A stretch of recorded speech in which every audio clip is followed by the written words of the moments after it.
This week's topic will be the discussion of the tefillah of Aleinu L'Shabeach, some of the halachas, trying to describe the importance of the tefillah. Once again, this should not be relied upon for halachic psak, and as always, a rav should be consulted. The sixth parak in Yeshua describes at length the process that Klal Yisrael had when they were just circling the walls of Yericho. It says that each day they circled Yericho once with trumpets and with the Aron HaKodesh, and on the seventh day they circled it 7 times, and they blew shofar, and the walls miraculously fell. So the Me'alo is based on teachings of the Arizal, based on Rishonim, as we'll see from Rav Haigon. He writes that on the 7th day when the Jews were circling Yericho 7 times, that was when Yehoshua created the tefillah of Aleinu L'Shabeach. He says, "V'du'u shebiyom hashvi hazeh hiskin Yeshua sanusach Aleinu L'Shabeach shanu oim b'kol yom." That was the day that Yeshua created the tefillah Aleinu L'Shabeach, at least the first half until Al Kain.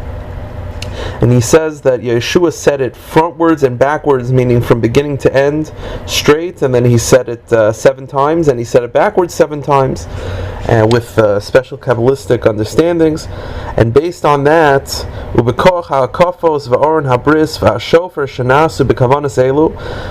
this intense meditation on these words, and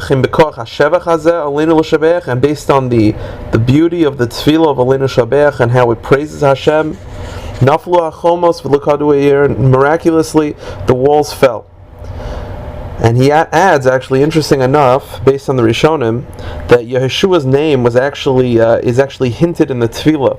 He says that Yeshua originally, before Moshe changed his name to Yehoshua, originally it was Hosea, and Yeshua ben Nun left his name secretly in the tefillah, but because he was such an anav, he didn't write it Yehoshua, he wrote it as Hosea, sort of to tell Klal Yisrael that even though he's leading now and he's taking over Moshe Rabbeinu, he doesn't look at himself as Yehoshua, he looks at himself like the way he was younger, as Hosea.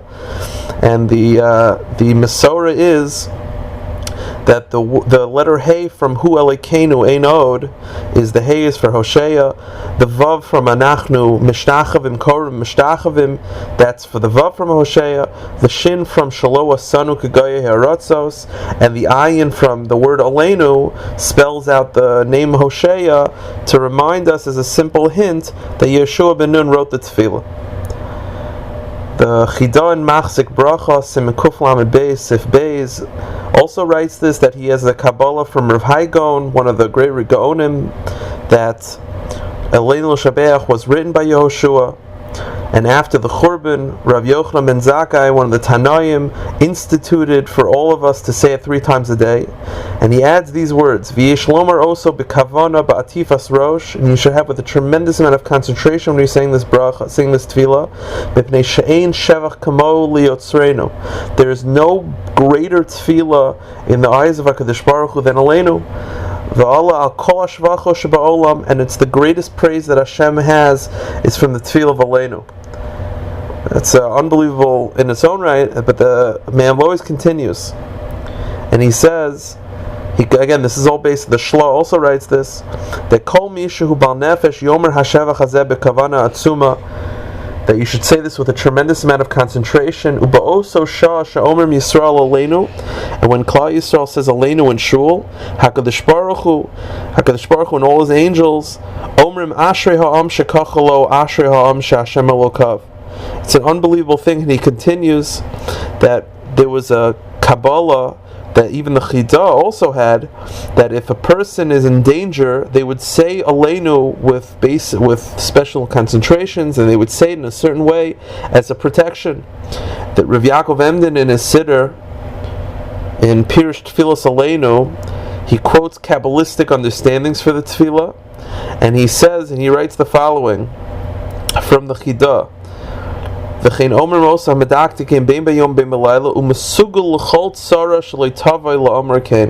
if you say it with enough concentration, it's a tremendous skula. It protects you from tsaras, from pain. from any type of calamity. So obviously, it's something we should say with a lot of concentration. We should have a lot of focus on it. The Me'am Lois continues to quote from Svarim that it's a shame that people say it while they're running out of shul. It's such an important tefillah.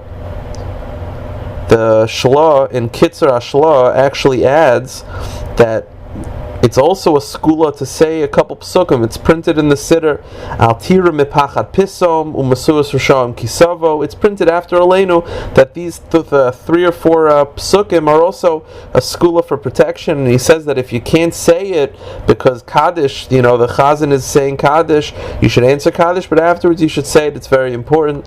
In addition, the Mishnah Berurah in Kuf Lamed Beis of Katan Vav writes that every different nusach, Ari, Sfard, Ashkenaz, Edut Mizrach, they all have different versions of Aleinu, and one should follow the nusach of his siddur, because it's all written with Kabbalistic intentions, and therefore you shouldn't play around. You should say exactly the way it's said in your siddur. Now, the reason why it's said after davening, the Bach, interesting enough, in Siman Kuf Lamed Gimel gives a very basic, very interesting answer.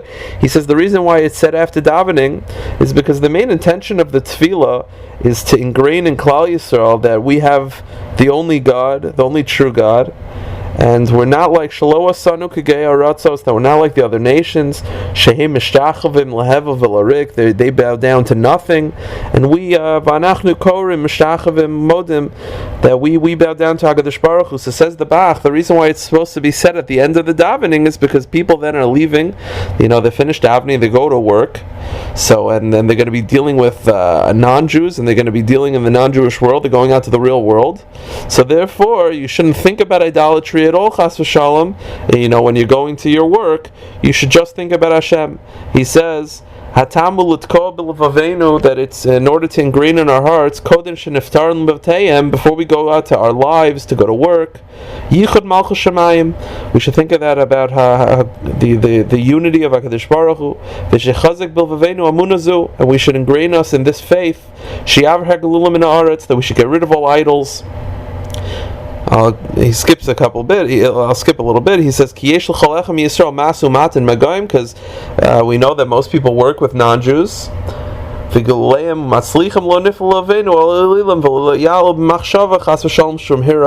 therefore we shouldn't, heaven forbid, we shouldn't think about doing idol worship. And therefore the purpose of saying it at the end of davening is sort of, that's the last thing you want to think about before you go out to the real world. So some Achronim point to the Bach as an explanation for the custom that some people had, that the Mishnah Berurah quotes, that if they would daven Mincha and Ma'ariv right back to back, today, even if you daven Mincha Ma'ariv back to back, we say Aleinu in between. But there were places in Europe where they wouldn't say Aleinu, and so a lot of Mefarshim don't understand why would that be the case. Why wouldn't they say Aleinu? So according to the Bach, it makes a lot of sense, because if you're not leaving shul in between, even though you finish Mincha, there's no reason to say Aleinu according to the Bach. Similarly, we don't say Aleinu after Shachris on Shabbos, right? We just go straight from, we only say Aleinu at the end of Musaf, according to many people, according to most Nuschos, and that would be explained based on the Bach, because according to the Bach, the purpose of this is that when we leave the shul, that should be the last tefillah, but if we're staying in shul to daven Musaf, maybe perhaps there's no reason to do it, there's no reason to say Aleinu after Shachris. However, Rav Yaakov Emden in his Siddur writes that there are Kabbalistic reasons for saying Aleinu at the end of davening, Kabbalistic reasons that I for sure can't understand, but based on this, the Kaf HaChaim and Siman Kuf Lamed Beis Ois Yud Aleph and Siman Tafresh Chav Beis Ois Vav writes that according to this Kabbalistic understanding, you should say it at the end of every tefillah, even if you don't plan on leaving the shul, meaning, let's say Yom Kippur, where they're going to have Musaf and Mincha right back to back, they're not leaving shul, perhaps according to the Bach, you wouldn't say Aleinu, but says the Kaf HaChaim, you should say Aleinu based on the Kabbalistic understandings of the Arizal. Once again, and the Tami HaMenhagim actually says that the Mirav Mikosov, that he would say it after Shachris, even though he was staying from Musaf, he would still say it after Shachris. There's a lot more halachas in Aleinu. Perhaps we'll do it at a later date. But that's why it's so important to follow your nusach, because there's a tremendous amount of Kabbalistic understanding. There's a tremendous amount of cheshbonos, as they say, going into making these type of decisions, and that's why you should follow your nusach. It was all written based on Kabbalah, based on Halacha. Any questions could be sent to avizakutinsky@gmail.com. That's avizakutinsky@gmail.com.